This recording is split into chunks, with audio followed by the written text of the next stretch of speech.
Film की शुरुआत में हम एक विशाल रेगिस्तान देखते हैं। वहां कुछ रहस्यमय योद्धा एक जहाज जैसी बड़ी संरचना पर कुछ सामान ले जा रहे होते हैं। अचानक रेत के नीचे से एक भयानक दानव निकल आता है और पल भर में शुरू हो जाती है तबाही। यहीं से समझ में आ जाता है ये कोई साधारण दुनिया नहीं है। उधर हमारी दुनिया में अमेरिकी आर्मी की एक टीम रेगिस्तान में मिशन पर होती है। टीम की लीडर कैप्टन आर्टेमिस मिल्ला जोवोविच एक बहादुर और अनुभवी सैनिक है। अचानक उनके सामने एक अजीब सा इलेक्ट्रिक तूफान आ जाता है। समझने से पहले ही वे उस तूफान के अंदर चले जाते हैं। तूफान रुकने के बाद वे देखते हैं कंपास काम करना बंद कर देता है, गाड़ियों का सिस्टम खराब हो जाता है। चारों तरफ सब कुछ बदल चुका है। रेगिस्तान तो है, लेकिन यहां अजीब से विशाल हड्डियां पड़ी हैं, जैसे किसी बहुत बड़े जीव का कंकाल। आर्टेमिस समझ जाती है वे किसी दूसरी दुनिया में आ गए हैं। अचानक दूर कुछ बहुत बड़ा हिलता हुआ दिखाई देता है। जमीन के नीचे से निकलता है एक खतरनाक दानव, डायब्लोस टाइप मॉन्स्टर। एक झटके में उनकी गाड़ियां पलट जाती हैं। सैनिक गोलियां चलाते हैं, लेकिन कोई फायदा नहीं होता।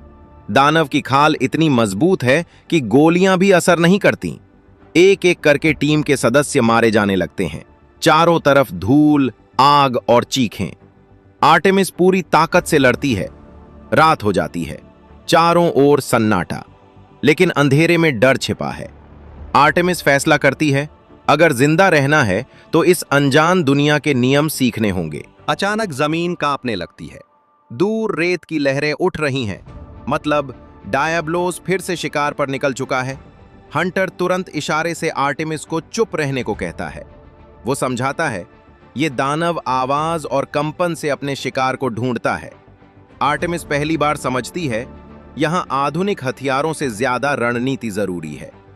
हंटर रेत के ऊपर खास हुक और रस्सियां लगाता है। वो डायब्लोस को एक तय जगह पर खींच कर लाना चाहता है। एडमिरल कहता है टावर के अंदर की शक्ति नियंत्रण से बाहर जा रही है। आर्टेमिस समझ जाती है ये किसी साधारण दानव का काम नहीं है, मानो कोई कोर एनर्जी जाग उठी हो।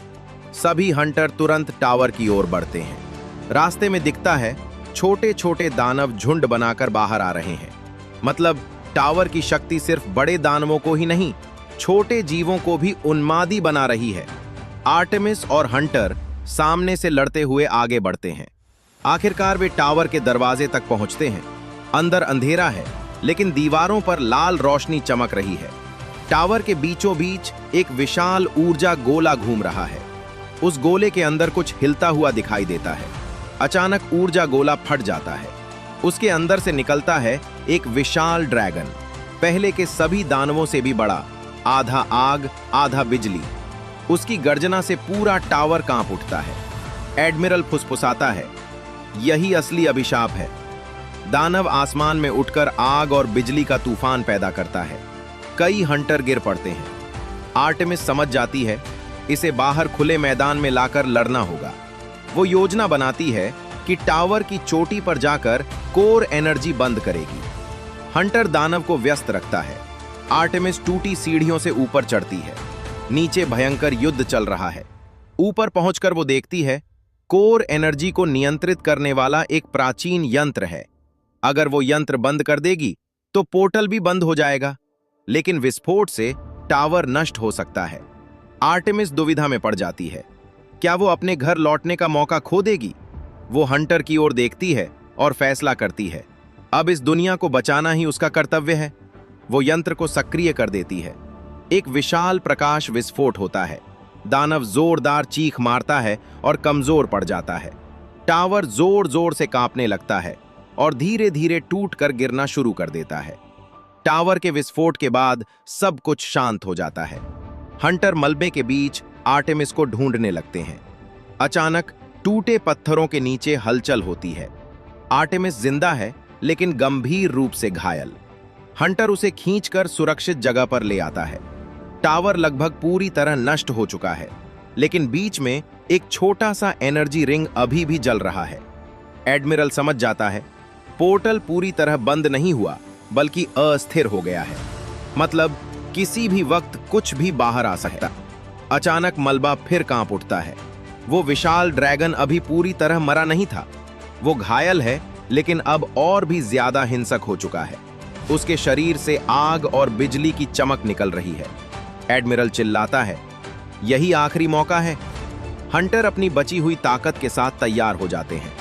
आर्टेमिस खड़े होने में भी मुश्किल महसूस कर रही है, लेकिन वो लड़ाई छोड़ने को तैयार नहीं। दानव पोर्टल की शक्ति को सोखने की कोशिश करता है।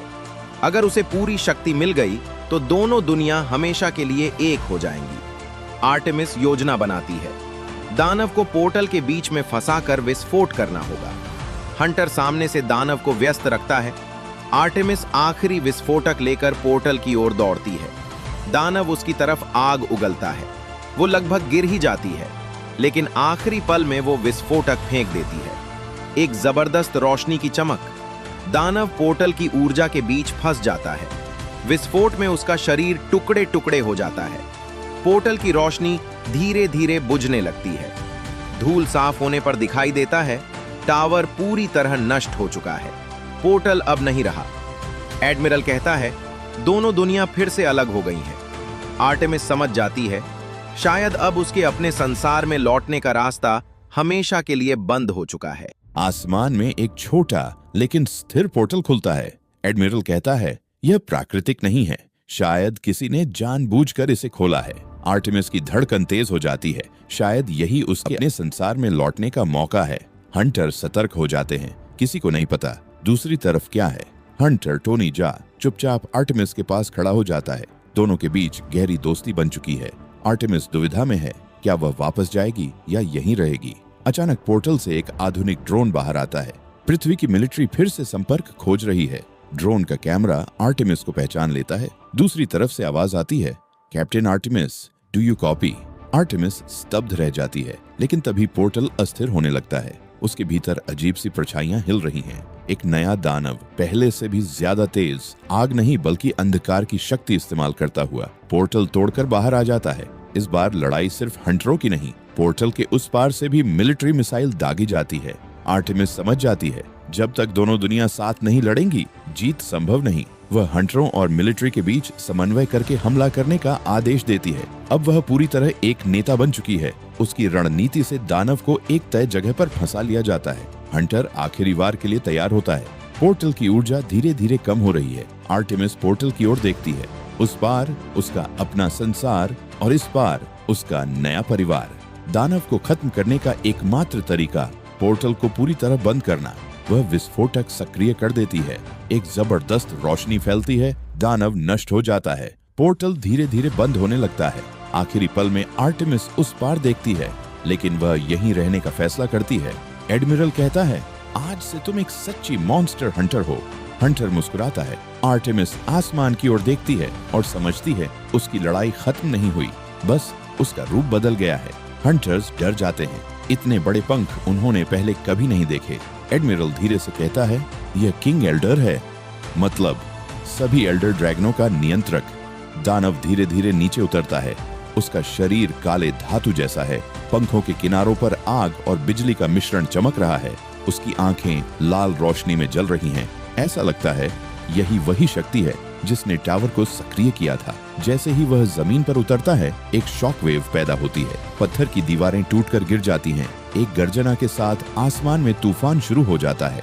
आर्टेमिस समझ जाती है इसे सीधे लड़कर हराना संभव नहीं है। एडमिरल कहता है, टावर इसे कैद करके रखने का उपकरण था, मतलब टावर के नष्ट होने से किंग एल्डर पूरी तरह आजाद हो गया है। पहले के सारे दानव उसके सैनिक थे। हंटर हिम्मत करके आगे बढ़ता है, लेकिन किंग एल्डर एक ही वार में उसे दूर फेंक देता है। आर्टेमिस क्रोधित हो उठती है। वह जानती है अब सिर्फ रणनीति नहीं, सारी ताकत एक साथ लगानी होगी। एडमिरल सभी हंटर्स को इकट्ठा करता है। पहली बार पूरी सेना एक साथ खड़ी होती है। आर्टेमिस नेतृत्व संभालती है। वह कहती है, इसके पंखों को कमजोर करना होगा। हजारों तीर, ब्लेड और विस्फोट एक साथ वार करते हैं। किंग एल्डर आसमान में उड़कर आग और बिजली का तूफान छोड़ देता है। जमीन फट जाती है। आर्टेमिस लगभग गिर ही जाती, लेकिन हंटर उसे फिर बचा लेता है।